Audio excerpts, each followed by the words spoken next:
Onde que nós utilizamos, então, o profissional de forense digital? Aonde que ele vai brilhar, né? Primeiro caso é no caso de uma aplicação jurídica. Vamos imaginar, a empresa foi processada ou a empresa quer processar alguém e precisa levar para a justiça alguma prova que está num computador. Às vezes um contrato digital, às vezes mostrar que um acesso indevido foi feito, às vezes mostrar que o usuário agiu de maneira não corriqueira, de maneira errática, e acabou apagando um arquivo ou destruindo informações. Então, essa parte jurídica de direito, de informações digitais, fica, então, normalmente a cargo desse tipo de profissional. Porque esse profissional, ele sabe como coletar essa informação e levar para o tribunal. O que vocês devem levar em conta, se a maioria de vocês nunca teve, nunca pisou num tribunal, nunca assistiu de verdade um processo, né, como ele funciona, é um pouco diferente do que a gente vê na televisão, nos filmes, né? A gente já fala isso aqui há muito tempo, né?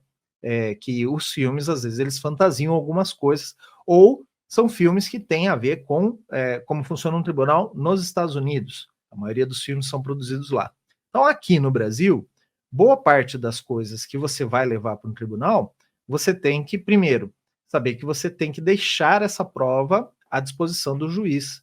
Então, por exemplo, se eu for levar um laptop e mostrar para o juiz, olha, juiz, está aqui, ó, em tal dia, né, tem esse vídeo aqui da pessoa roubando ou provocando aqui um incêndio dentro do estabelecimento. O juiz vai falar, olha, para eu aceitar essa prova tem que ficar aqui. Você vai deixar esse laptop aqui? Não, não posso deixar o laptop. Então, não tem como você me mostrar isso como prova.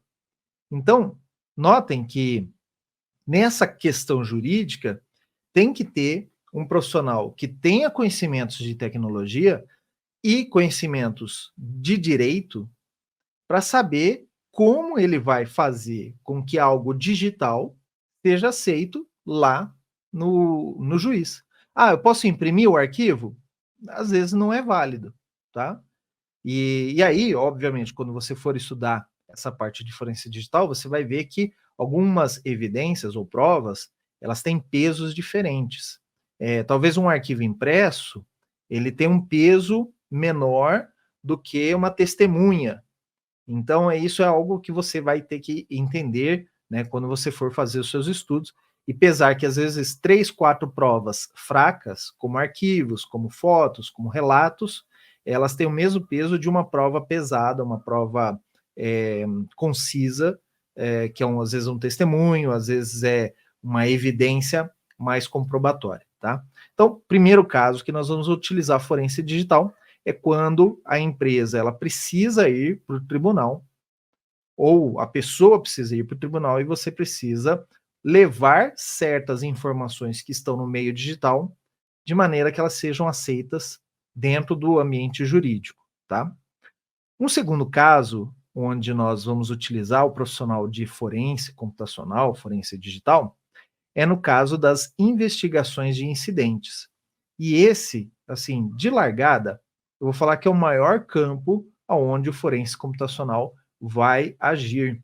Por quê? Em alguns casos, a empresa ela sofre um incidente de segurança e ela não tem a mínima ideia da onde veio aquele incidente, por onde o atacante ingressou dentro da empresa, como foi o método de ataque, por onde começou, se ainda está lá. E aí não é o pentester que vai fazer isso, não é o SOC que vai fazer isso, não é nenhum desses outros profissionais que você já está acostumado. Quem vai fazer isso é o profissional de forense computacional. Por quê? Porque o profissional de forense computacional, ele tem técnicas e ele tem ferramentas que ele pode investigar, por exemplo, arquivos ocultos, informações que podem estar encriptadas ou de uma maneira que um profissional como um pentester ou como eu, por exemplo, que sou um profissional de Blue Team, nós não temos todos os conhecimentos necessários para descobrir que ali pode ter um arquivo oculto, que pode ter alguma técnica aplicada para ocultar um passo ou evidências de que o atacante passou por ali. Às vezes, para recuperar informações. Então, um profissional de forense computacional, em certo grau, ele tem até ferramentas que podem recuperar informações que foram apagadas.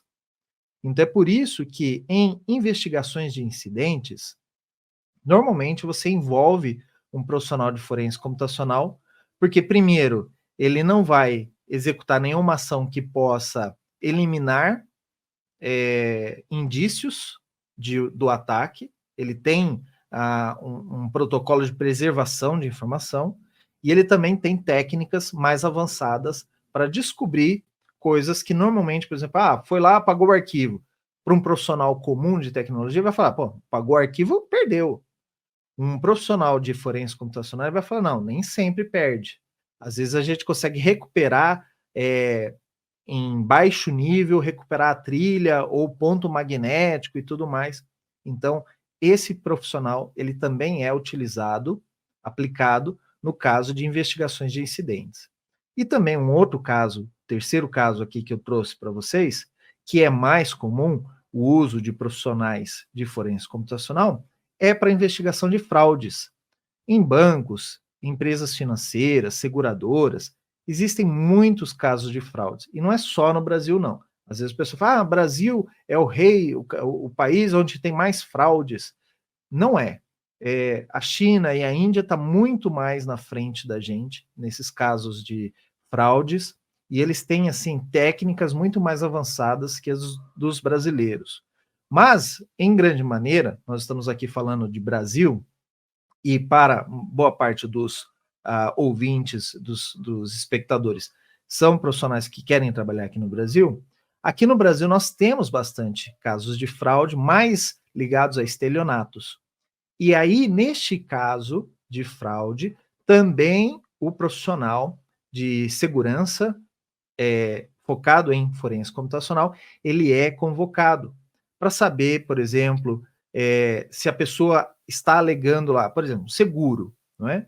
Então, a pessoa vai lá e fala, olha, eu sofri um sinistro com meu carro foi furtado ou alguma coisa assim, e, por exemplo, o sinistro, né, o seguro tem que me pagar. Às vezes eles chamam um profissional de perícia computacional para poder investigar essa pessoa, poder buscar provas. Eu estava em tal dia, em tal lugar onde foi furtado o meu carro. Então ele às vezes pode ir atrás de um Wi-Fi que esteja ali perto, ou ele pode solicitar a empresa de telecomunicações para saber o sinal do celular daquela pessoa, onde esteve em tal horário.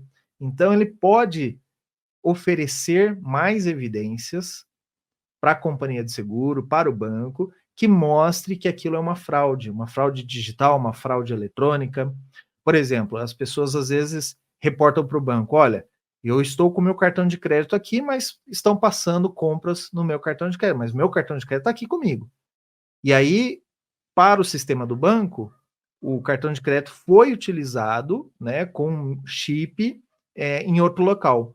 Como que isso pode acontecer? Então, o perito de forense computacional, às vezes ele vai investigar a maquininha, né, o POS, onde você passa o cartão, ele vai investigar, calcular os tempos, né, olha, onde essa pessoa estava, quanto tempo de deslocamento e tudo mais, às vezes para compor um cenário de fraude. Então, o perito, né, o profissional de forense computacional também pode estar envolvido em sistemas de fraude. Então, dado esses casos de uso aqui, que nós estamos falando, em algumas empresas, eles preferem chamar esse profissional de perito computacional, perito forense. Embora o termo perito ele seja mais da justiça, dentro das empresas também é comum ser chamado de perito forense. É a mesma coisa que um auditor da companhia de seguros, às vezes ele vai visitar um segurado para investigar uma possibilidade de fraude, ele é chamado de perito, mas não é, ele é só um auditor. mas no popular, então por isso que em alguns casos é chamado de perito computacional ou perito forense computacional.